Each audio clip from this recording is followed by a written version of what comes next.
Cricket Rockstar Nation, welcome back to another video. Before I go any further, I would like to ask you all, my dear friends and followers, to like the video, leave a feedback, and subscribe to my YouTube channel. It's easy and it's free to do. A lot of my friends have been asking, why have I not done a video or any content within the last week? Well, within the last week, I've been receiving advice from someone who I've known for the last 10 plus years. She was telling me how all of the cricket vlogs that I've been making within the last couple of weeks have been long, but here's the problem. The other issue I've been having was people do not know me quite well for my cricket analysts. And the other issue is, after all these years being on YouTube, I do not even rack up the views. And the thing is, I'm unknown, and that is the reality of how it is on social media these days.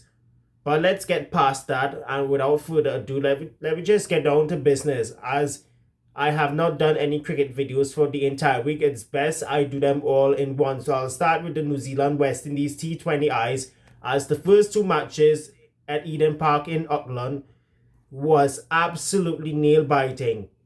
The opening match saw a narrow victory for the visiting West Indies team. The men in maroon, batting first, managed a competitive 164 for the loss of 6 from 20 overs, thanks to a half century from captain Shea Hope, who made 53.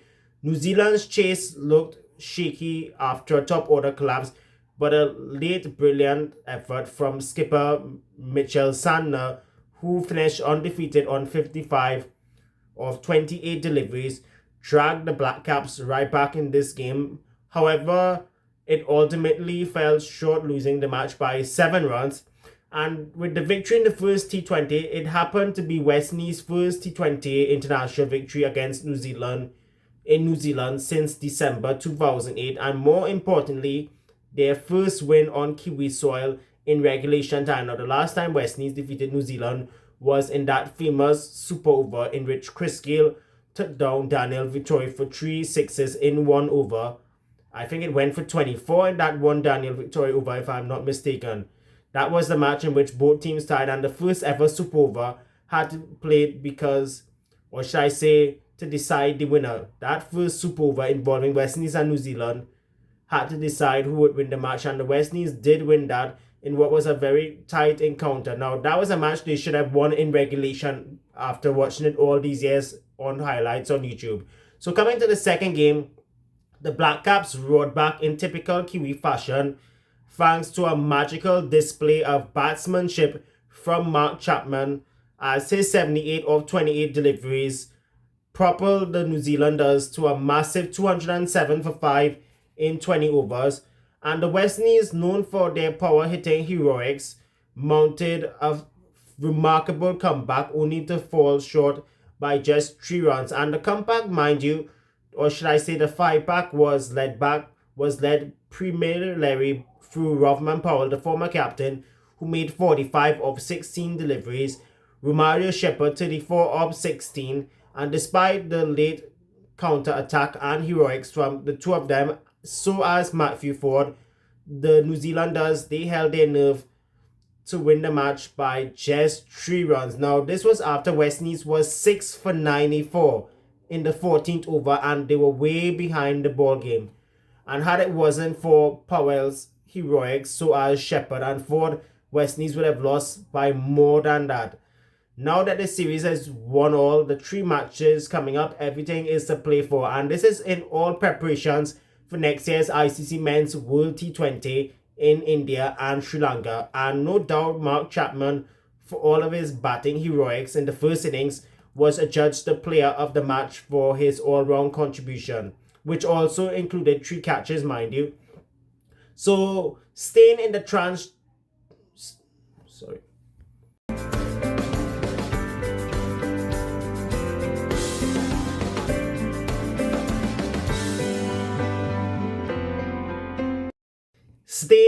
Trans-Tasman now, but moving up north to Australia, where the visitors, India, took an unassailable 2-1 series lead following a thumping 48-run victory over the Aussies at the Gold Coast Stadium in Carrara.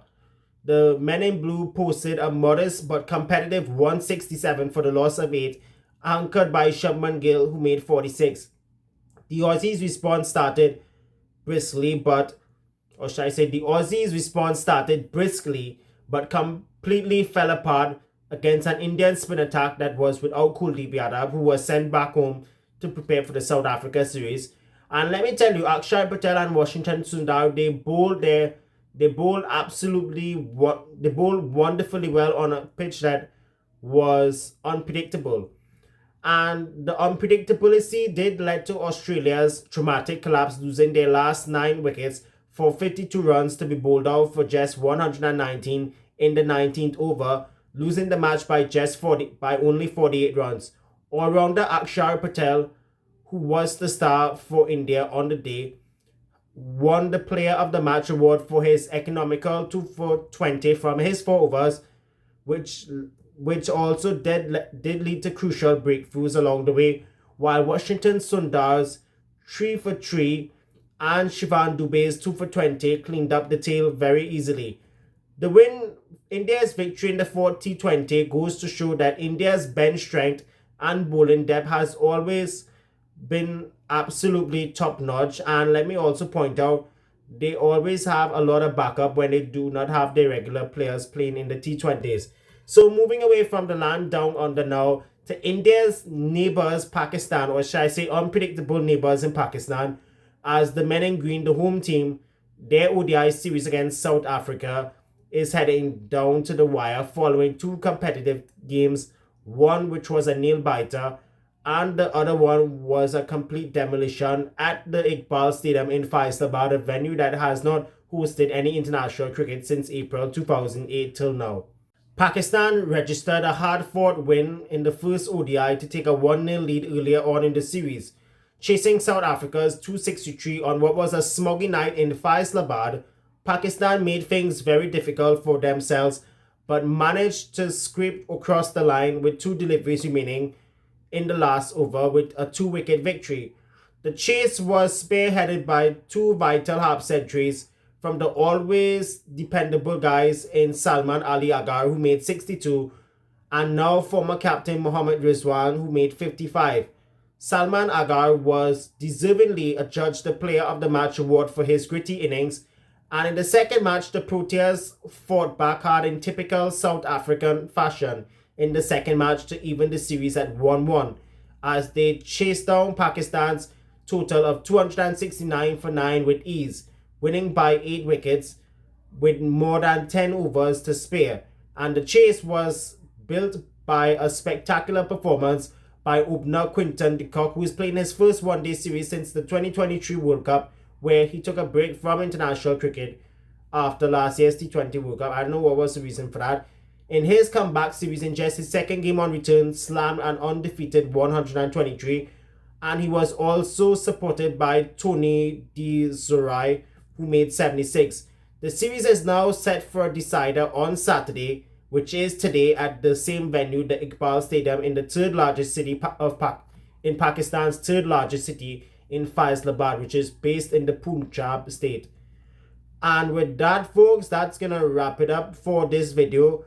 And what I'm going to tell you all right now, moving forward, is once that bilateral tours are over, I'll be reviewing the matches in a longer route in under 10 minutes. I promise you all that moving forward. That's how I'm going to do it from now on. So till then, folks, be good, be cool, stay frosty, and love in the house will continue. Bye for now.